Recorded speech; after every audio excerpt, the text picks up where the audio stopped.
Phew. All right. I used to think celibacy was my path to empowerment.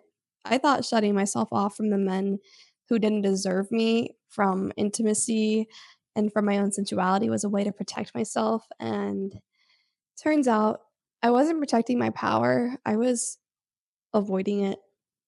For a long time, I saw the world in black and white. On the tail end of an unhealthy 4-year relationship, I found out what narcissism was, and I was, like, pissed, like, to say it nicely. I saw myself as a victim, and from that lens, everything felt so clear cut. There was good, there was bad, and obviously, I was on the side of the good. Be fucking for real. But I began to ask myself, what if these experiences I was calling in weren't happening to test me, but to show me how to step into something bigger? Hi, everybody. My name is Emma. I'm a mindset coach, Akashic Records channeler, divine feminine mystic, and energy worker, among many other facets. I help people tap into their authenticity, tap into their power, and for a while, and until just recently, I realized I wasn't fully in mine. So how could I actually help people do that for themselves? So this is why this video is coming out now. Before we continue, please make sure to like and subscribe to this. I do appreciate your support. If you have any comments, questions, or concerns about what I say in this video, you are also solely able to comment them below. Okay, let's dive in. So after this unhealthy relationship ended, I managed to find myself in a situationship that traumatized me even further. And then, as a young person, I was in the casual hookup situations, and they were really unfulfilling, both emotionally and sexually, and even platonically. Like, let's be real. So it wasn't too long after that that I decided to become celibate, and then just a few months later, I started an OnlyFans to really kick off my villain era, and I felt really empowered. I was in control, making money off these insecure, simpy ass men while getting worshipped. Like, it was great. It felt like a power move, but, over time, the thrill definitely faded.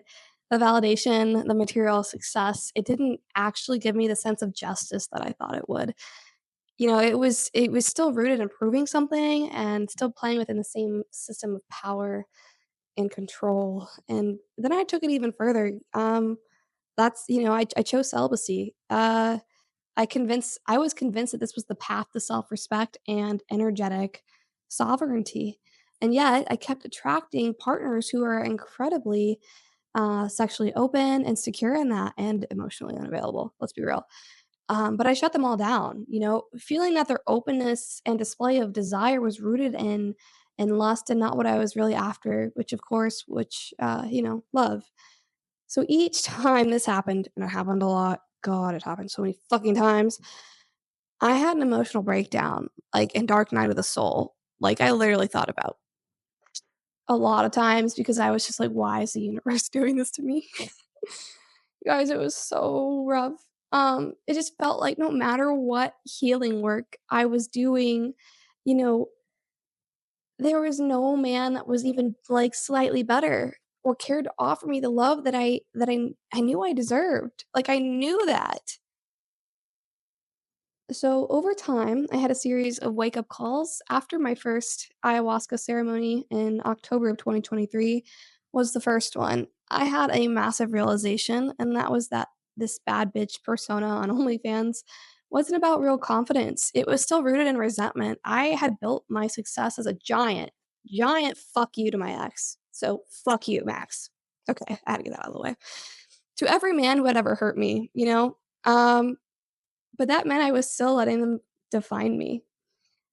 Uh, the real turning point came 9 months later when I worked with the goddess Tara in a shamanic ceremony, and I finally let go of the bitterness lingering, from this ex.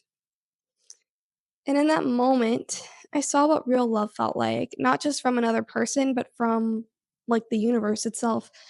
A love that is abundant and that isn't based on proving something or earning it, like, just it was just, like, unconditional love. That moment showed me that scarcity and lack and unworthiness are just illusions of the ego.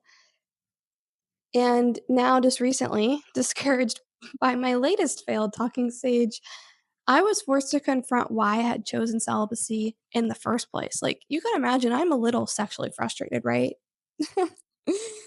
And for the first time, I had the eyes to see the truth. What I thought was a path to empowerment was actually rooted in disempowerment, an unconscious war to protect my inner child and keep her locked in a victim state. Yeah, bitter pill to swallow. But this wound ran even deeper. In August of 2024, I had this experience where I saw deep into a past life. This wound originated uh, from this imprint in this past life where I was enslaved in the West Indies. I had been taken with my husband in the slave trade from West Africa, and he was executed in front of me after a failed uprising attempt to escape, leaving me vulnerable and unprotected. I was transported to a plantation in the southern United States where I was subjected to brutal violence, raped, beaten, and emotionally tormented by my fellow slaves. My enslaver actually took a liking to me, offering me preferential treatment, which only deepened my isolation. So the other women resented me, and I found myself in this really twisted Stockholm syndrome dynamic with my master. So naturally, when I conceived his child, the torment escalated.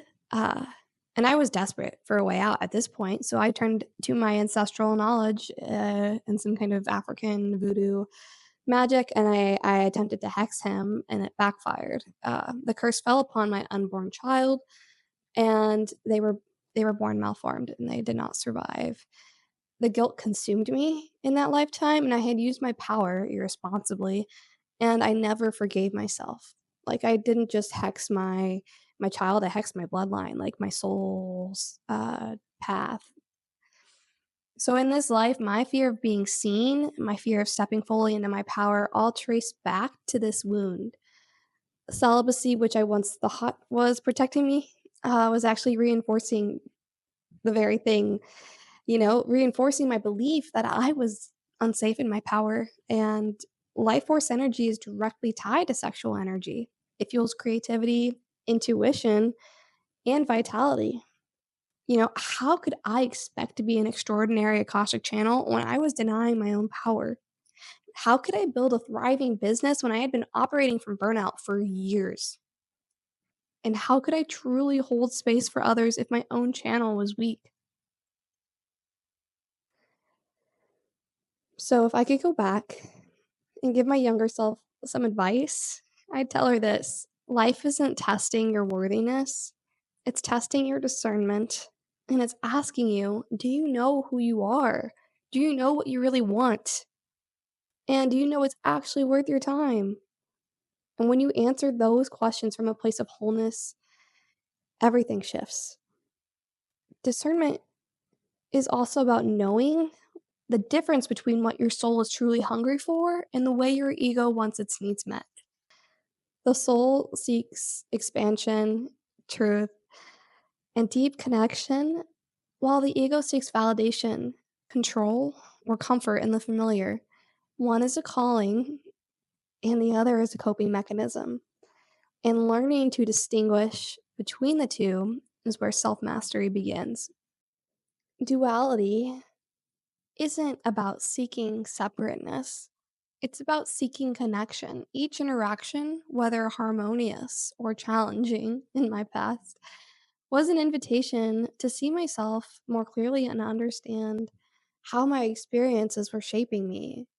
You know, each interaction, whether harmonious or challenging, is an invitation to see ourselves more clearly, to help us understand ourselves and how our experiences are pushing us one way or another.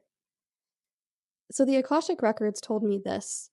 They said it is impossible to differentiate the forest from the tree until you create a comparison of just two trees, finding common qualities and factors to score them on, like size, health, age, the type of tree, its role in the ecosystem, whatever.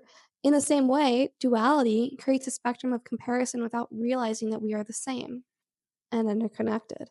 Two sides of the same coin or multidimensional faces of a tetrahedron. Each are authentic in their own way.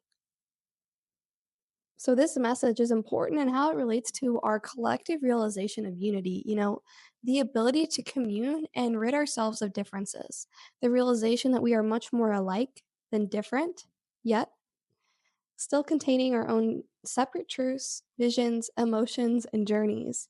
Some relationships are meant to highlight this polarity, while others are meant to bridge it. Both are perfectly necessary for the advancement of consciousness. That was a direct quote from from the records. You know, they kept saying, in the, some are echo chambers, some are uplifting calls to the soul to birth a new facet, while some are meant to trigger wounds, others are meant to heal and soothe. Recognizing duality amongst all its grays is a bridge towards increased interconnectedness, as within, so without. I thought I was getting these karmic partners to show me where I was settling with my taste in men and to highlight my own emotional unavailability. And I thought they were coming into my life to teach me how to walk away, how to set boundaries, and how to choose myself. And at one point, that certainly was true. But my soul was calling them in for something deeper and to show me the way to step into my power. Every connection, whether painful or healing, was a reflection of what I needed to reclaim within myself. So now I'm reconnecting with a karmic partner that is very much astrologically a karmic partner who makes me feel safe and respected enough to explore this world with. And this time, I'm meeting it with a new awareness, not as someone searching for validation, but as someone grounded in her own wholeness. Because power isn't about control, avoidance, or domination, it's about presence, self trust, and the willingness to fully embody who I am. Duality is a dance, it's an invitation to learn. Sometimes it teaches us cooperation by pushing you outside of your comfort zone, forcing you to expand in ways you never expected. Other times, it shows you where you don't need to compromise, reaffirming the strength of your boundaries and convictions. Regardless of which side of the dance you find yourself on, each lesson draws you closer to alignment with your soul, whether that means rediscovering its wholeness or stepping fully in your power to pursue your divine mission. Period. You see, duality isn't about picking a side, it's about recognizing and integrating the full spectrum of experience and your soul choosing with clarity, confidence, and wholeness where to stand. And that is where real power lies. If you guys appreciated this very vulnerable share, please don't forget to like and subscribe to my YouTube channel. I really appreciate your engagement. So if you have any questions regarding what I told you today, feel free to comment them below. Also, if you have any generic questions to ask the Akashic Records, comment those as well. Any questions revolving around authenticity, around duality, around creativity, masculine and feminine energies, let me know. I want to hear from you. I want to create a video for you answering some very common questions on these things. Also, don't forget, if you like this, you will probably love my Substack. I get even deeper there. I publish a bi-weekly authenticity newsletter there with, Akashic insights, astrological forecast, and, more spiritual wisdom and practical steps. So go over there because there are free perks like, discounts on my upcoming courses and the services I provide. So I think that covers it. Thanks again if you guys are here the whole way through. I appreciate you so much. Bye.